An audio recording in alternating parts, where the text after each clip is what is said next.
እንዴት ነው ሳልወድን ያገባው ልበለው? ይገባኛል ግን በዚህ ሁኔታ ሁለታችሁም ናችሁ የምትጎዱት። የበፊት ፍቅረኛዬ ለመርሳት ነበር እኮ ያገባው። በመላመድ ማፈቅረው መስሎኝ ነበር።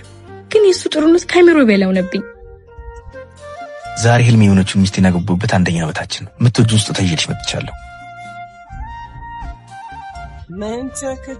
የምነግርህ ነገር አለ። አውቃለሁ። ምንም እንዳትነግሪኝ። ይሄን የምልሽ የወንድነት ስሜቴን አሸንፌ ነው። ትንሽ ሞክሪ፣ ትንሽ ብቻ። እኔ ጋር ያለው ፍቅር ለሁለታችንም ይበቃል። ለኔ ጥሩ ነህ፣ ግን አላውቅም ለምን ማፍቀር እንደከበደኝ። ቃሉን አትጥሩ። ጥሩ ስሜት እንዲሰማሽ የቻልኩትን ሁሉ ሞክራለሁ። እንደውም ለምን ከከተማ አንወጣም? ሁሉንም ትራሽ እኮ ትችያለሽ። እባክህ ከዚህ በላይ አትጎዳ። ሁሉንም ተውና አዲስ ህይወት ጀምር። እንዳጨርሽው አልኩሽ አይደል? ምናልባት እኮ ልጅ ብንወልድ ይህ ስሜትሽ ሊስተካከል ይችላል። በፍጹም እንደዚህ ማለት አይችልም። እኔ ማድረግ አልፈልግም። አምላኬ ተበቃለ።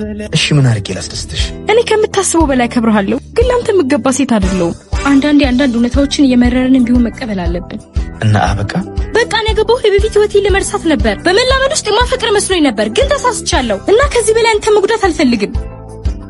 ልክ ነሽ። ፍቅር በግዴታ ይሆን ሁሉም የኔ ስህተት ነው። እኔ የገፋሁት ፍቅር የሚሰጠኝን ለመቀበል ዝግጁ ነኝ። አንተ ግን ንጹህ ልብ ስላለ ፈጣሪ ይክስሃል። ደህና ሁን። ምን ይሻላል?